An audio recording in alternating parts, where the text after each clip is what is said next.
you'll see my screen from the beginning here. It's an exciting opportunity to talk about a species that's very special and near and dear to my heart, and hopefully by the end of the day, it'll be near and dear to your heart.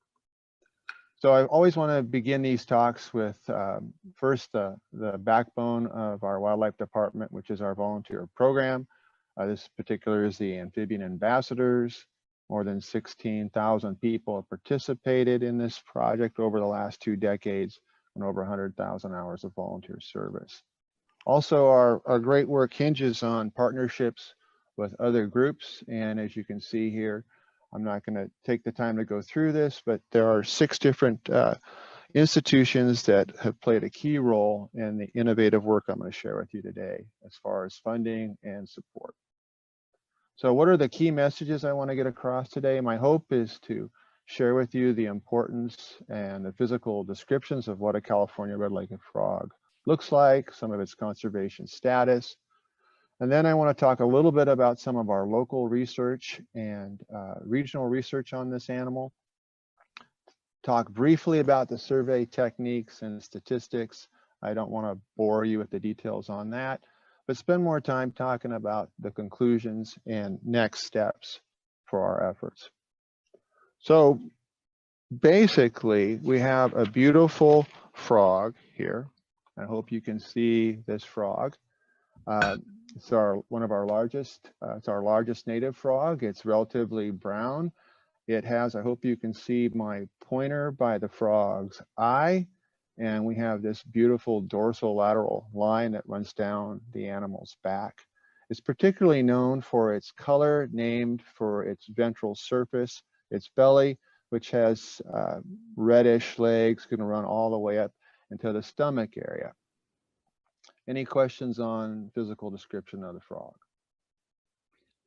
Well, he looked more attractive than I've seen him before. Thank you. They're very attractive. So once again, the prominent fold. So a little bit about the natural history. This animal inhabits permanent and seasonal water sources. Those can be streams, those can be wetlands, those can be ephemeral pools at an elevation below 15,000 feet. And here we have a wonderful pond in our own backyard. And you can see it's a beautiful water area. We've got a nice vegetated shoreline. And they do make use of the upland habitat, although we call it terrestrial habitat. This is the area where the grasslands, where the gophers and the ground squirrels are, where the red-legged frogs, when this pond dries up, retreat to spend the summer. So breeding adult California red-legged frogs, CRLF stands for California red-legged frogs, and they use a variety of aquatic habitats. These can be deep pools, these can be streams, these can be creeks and marshes and lagoons. Here we have an adult preparing to do reproduction. You can see the dark lateral fold on it. And here's a pond, which is going to be sort of our topic of the day. Livestock ponds serve as breeding sites, and when they provide the proper hydro period, and when I say hydro period, I'm talking about the amount of time that pond is going to hold water. Is it going to hold the water from, say, January through the end of July, or is it going to be short and be January through May? And of course, we have to have the right amount of vegetation. You can see here we've got a nice vegetated shoreline. So egg masses, these animals lay their eggs in the water. They need water to survive. Amphibian means 2 lives, life on land, life on water. And here you have, if you could take your fist or take 2 of your fists and put it together, that's about the size of a California red-legged frog egg mass. And there are hundreds of larvae in there. And they lay them on vegetation, and then they start to sink below the surface. And I share that now when I talk about the survey techniques. We have to look at them, look for them every 2 weeks. And of course, larvae, not to go into the whole natural history, I hope you can see my pointer, eggs have to hatch, and then within 3.5 months to 7 months, these tadpoles have to sprout legs and leap out of the water, eat bugs, eat anything that bugs them, and then find some sort of retreat in a woodland environment or in a ground squirrel hole to spend their summer. So 3.5 months to 7 months to metamorphose.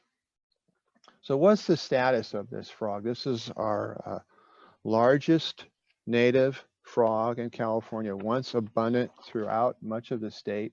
It's now considered a threatened species. And there's actually 2 types of red-legged frogs. I hope you can see my screen here. We have the northern red-legged frog up in Mendocino and Humboldt County. And then the orange, as you can see here, this is the home of the topic of today's discussion, the California red-legged frog. And they've disappeared over 70% of their habitat. And there's a whole host of reasons for their decline. Certainly habitat loss, fragmentation, meaning chunks of habitat being broken apart, animals not being able to move from pond to pond, and of course the introduction of the invasive eastern bullfrog or American bullfrog. So just a little bit about the beautiful parks we have. I do want to say that we have over 12 different types of amphibians. So we have different types of frogs and salamanders that live in the park district, and over 30 different types of reptiles like this turtle. So most notably, there's the park district provides habitat that meets the life history needs and requirements for 6. And I have here in the top screen, of course, our friend, the California red-legged frog, our California tiger salamander, and certainly something that I'd like to stick my neck out for, the western pond turtle as well. That was meant to be a joke. Okay.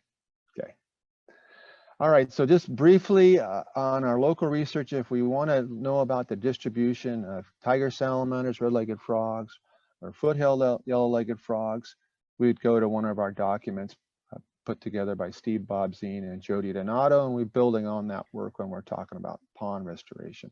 If we want to talk about habitat use and overwintering and nest site selection, then we've got work that I've done on the pond turtle to help guide our management decisions.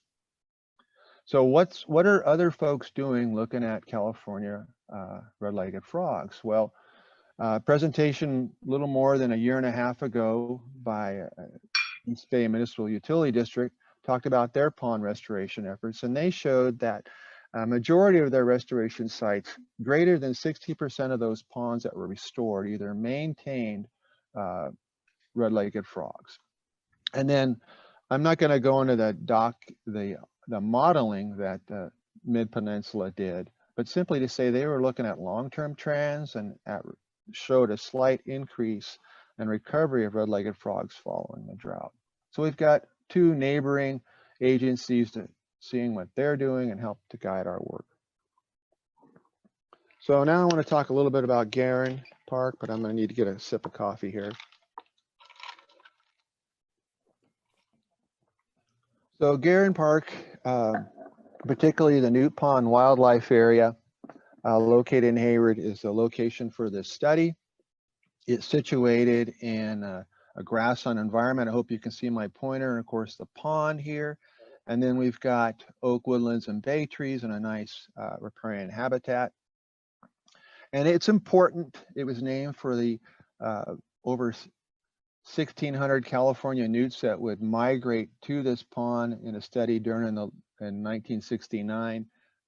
So quite a regional treasure that we have in the park district, where California newts were monitored to see just how far they would go. But this is also the site of our site for the pond restoration, and you can see here in the lower portion of the right-hand corner, this is the closest pond where frogs could have immigrated to lay eggs, and that's going to be important when I get to the discussion of data. So the pond is in a critical area for California red-legged frog. The pond was choked 100% cattails and was not supporting or holding water through the typical breeding season, which would need to extend into July. It was starting to dry by the end of May, mid-July, and supported few adults. So I'll just rip through these survey methods.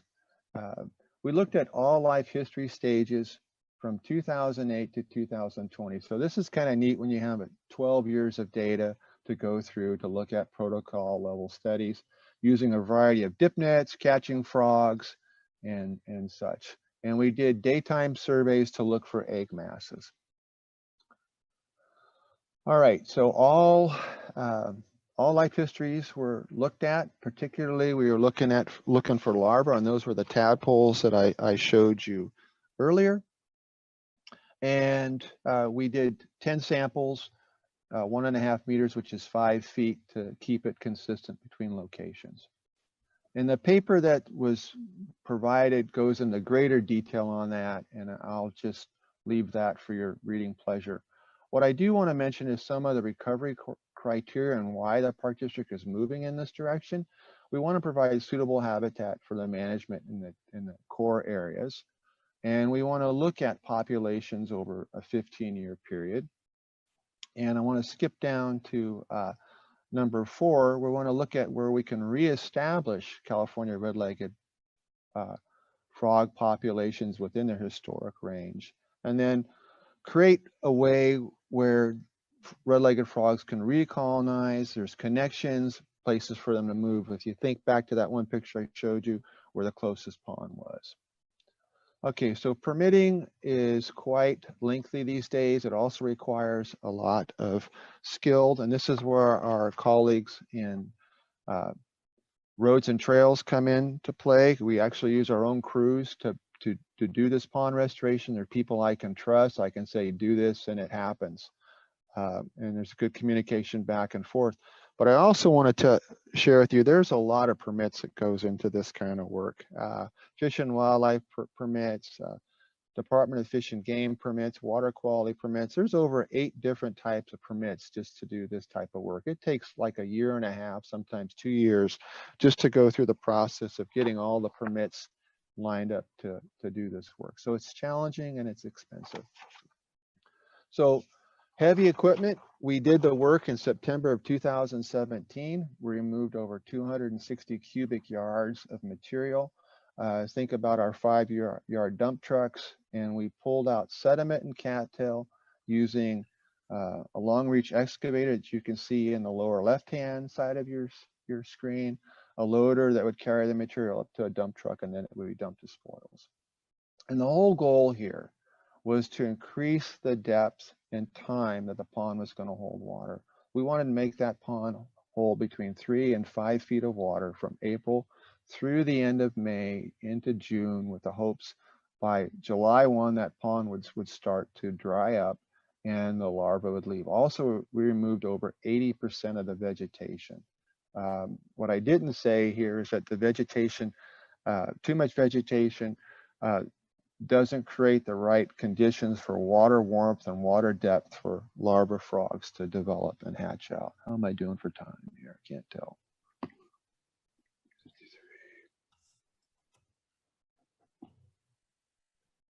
Okay, we'll go on. So we did protocol level surveys, and whenever we want to look at work that we do for restoration, we want to see how well did the species actually respond to the attempt. So we compared reproductive output, that means the number of egg masses and larvae that we found, those tadpoles, prior to restoration, and then following it and using a 2-sample t-test. So we want to apply statistics to our work, just not a bar-shaped graph, and then following. So here you can see the screen, and you can see from 2008, there was times through 2016 where we never found an egg mass. I never found an egg mass. I never saw larva frogs. I might find a few adults. And then in 2017, you may recall, we had 150% of rainfall. So that gave us the evidence. If I could increase that hydro period, the time that pond could hold water, that pond could be restored to red-legged frogs. So the work happened in 2007, the fall. And following the work, you can see each year following, we had over 8 California red-legged egg masses and quite a large number of larvae. And the nice thing about this is, I'll just go down here to the bottom here. It was a significant increase in the number. at the 0.001 level, which is like a great statistical work for field work. So what does this all mean? Pond restoration mean? Well, when we can remove a lot of vegetation that slows down the reproductive rate, we can improve the pond. So sediment, by removing the sediment, we make the pond deeper. We get the pond down to 1.5 meters, or shall we say 3 to 5 feet in depth. The pond's going to hold water through the end of July 31st when the frogs would leave. So that helps the frogs. Okay. So we know that this work will benefit the frogs over time because the larvae that develop there, that hatch out in 3.5 to 7 months and reach sexual maturity in 3 years, were likely to come back to this location. And other studies have shown that if the larvae develop in a spot over 2 seasons, they're not going to really go anywhere. Okay, so summary here today. We restored a pond, and by removing sediment and cattails, we increased the depth of the pond to 5 feet and the length of time the pond's going to hold water till early summer, July 31st. And what do we get? We got a resounding result. The number of egg masses, number of adults 3 years following it increased. So this type of strategy may benefit these threatened species at similar sites where the ponds are too shallow or they're choked with vegetation. And we have a peer-reviewed paper that was submitted, and got my colleagues or folks around to criticize or support the work on that. So what are the next steps? Well, the next steps are to continue monitoring GNPWA, that's the Gera-Newt Pond Wildlife Area long-term. Also, want to start expanding our restoration work to Garin and Pleasanton Ridge and of course Clayton Ranch. And then conducting bat monitoring. I know I'm just kind of throwing this in there, but we spent a lot of time looking at one group of animals that eat bugs, and certainly bats eat bugs too. And it's quite phenomenal what kind of flying mammals come out at night over a pond that actually has water, that's producing red-legged frogs versus one that's not. And that's something, sort of a teaser, a few years to come, next talk. All right, we always want to share what we do with others, involve as many people as we can in our work, people of all ages, because the parks are all of ours to take care of, and we want to have fun and involvement in the parks. And here's what I want to say. We hold the future of the California red-legged frog in our hands with the actions that we take. And there's a paper, and now I'm open to questions. Thanks, everyone, for the questions. And we're having some technical difficulties. Dave has apparently lost his internet connection and got dropped. So we do see the 3 questions that haven't been answered. And we will answer those more in writing, I think, at some point once Dave can get back on. I can answer, I think, briefly on the 2 questions. Norman LaForce is asking, it appears that climate change will create more and longer drought conditions in the Bay Area. How will the changes in climate affect restoration of red-legged frog habitat? I think we're very concerned about this, and that's part of the reason we're doing this project, this monitoring, and other monitoring efforts. We're looking to expand to really look at how those changes are going to happen and what change will happen. But as we have changes in rainfall, if we have, if we get into more long periods of drought conditions, I think the real concern is that we won't have a full breeding season. One thing, it is good in many of these seasonal ponds that they dry up because we don't get bullfrogs established. But if we don't have enough water for a full life cycles to happen for the frogs to metamorph from the tadpole phase, we may not be successful. So in these restoration efforts. So I think in order to make sure we have adequate water supplies, and I think a little bit of this goes into Glenn's next question. In certain situations, it's going to be really important to, and Glenn is asking a question of what pond maintenance will be required. In many situations where we have these ponds becoming sedimented in, and sediment and we're going to need to look at ways to maintain those ponds so we can maintain that hydro period. In other areas, we don't have that sedimentation issue in some of our ponds that are in a different geographic setting. And in those areas where the pond's more stable, we don't have that sediment input, it really will be driven by the rainfall amounts. And so if we don't have enough rain to finish a full breeding season, it could be challenging. And it looks like Dave is able to reconnect. So Dave's coming back on. And I think he could be able to take over and answer some of these questions in just a second. So I think while Dave's logging back on, I mean, and there's, yeah, now the questions are just really piling, coming in quickly. So this is great. This is how we wanted it to work. So I'll let Dave start answering the questions in just a second. And I just want to acknowledge, we've had up to 152 participants throughout the morning, and some of you are on the phone, but we've had, it's just really great to see this big group, and actually we're up to 154 now. And I just want to acknowledge a lot of our agency partners that I see. I certainly can't acknowledge the staff, but we have a lot of our sister agencies from SFPUC, East Bay Mud, Contra Costa Water, and also there's staff from Natural Resource Conservation Service, and also some of our RCD partners. And then I also see representatives from Golden Gate Audubon and Sierra Club, and also California Native Plant Society, and then Urban Tilth, a group that we've partnered with to do some projects, and the group Stewardship loves working with. So I'm glad to see Urban Tilth here. And then also from our agencies, we work with a lot, see staff from CDFW, U.S. Fish and Wildlife Service, and the Regional Water Quality Control Board. So really happy to have all of you and representatives from all those groups here. And just thanks so much for attending. And then our park district staff and a lot of staff, more than around about half of those 152 attendees are park district staff in our park operations and interpretive, and also land and design and construction. And many of our, I think just about every department is represented in this list within the district. So thank you to all the staff for being here and making time.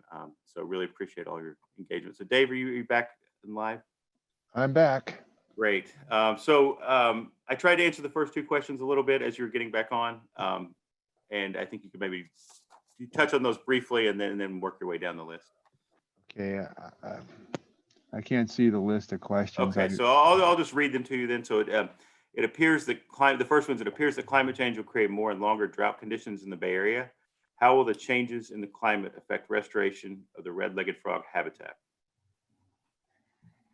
That's an interesting question.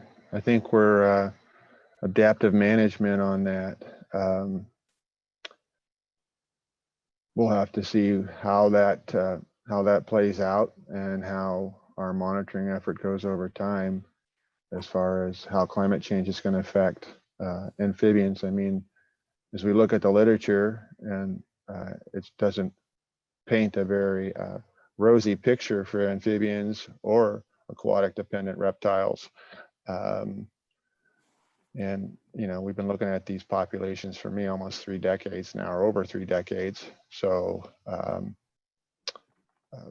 we're working on climate change paper right now on riparian birds, and we're seeing some evidence there. So I guess my answer would be it's not painting a very rosy picture for pond dwelling amphibians like the California red-legged frog. What's the other questions? Yeah, okay, so the next one's, what pond maintenance will be required for the pond you were just talking about? So I apologize. I was watching the presentation and lost it somewhere when we first started talking about other research. We have a paper on this topic, and that would be really great. I hope my presentation had it on the end. It's available at the Wildlife Society webpage. But typically these ponds are designed according to NRCS standards to last 20 to 25 years. And once vegetation, such as that site, which I don't know if I covered it, had 100% cattails and tules, so it was pretty much choked out with vegetation. And through the process, we removed more than 80 to 90% of the vegetation to open up the water, thereby open up the water and improve the surface temperature of the water and also larva development. I think there was a question I was trying to answer on the chat here or email. Water temperature is dependent. That's going to determine larval growth. In a cold watered area, it's going to take a lot longer for those tadpoles to metamorphose out versus a site that's warmer. Yeah. Okay, great. So I think now that we're looking at how we're managing this, we've got a lot of great questions here. And so I think we have time for maybe one more. And then what we're going to have Dave do is answer these questions in writing on the question and answer as best he can briefly. So I think, Dave, one more live question, which would be, how effective is grazing at keeping in-pond vegetation at optimal levels for California red-legged frog breeding? Simple answer. Great. Great. Okay. Grazing is a key component to the pond restoration efforts. They're working for free, and they're maintaining the vegetation at such a way that we have good locations for red-legged frog adults to deposit their eggs. We have good larval development. They go hand in hand. Okay. Okay. Thanks, Dave. So yeah, thanks to all the questioners for asking a lot of the great questions. That's exactly how we wanted to go. But in interest of time, we're not going to be able to answer any more live. So we're gonna go on to the next presentation.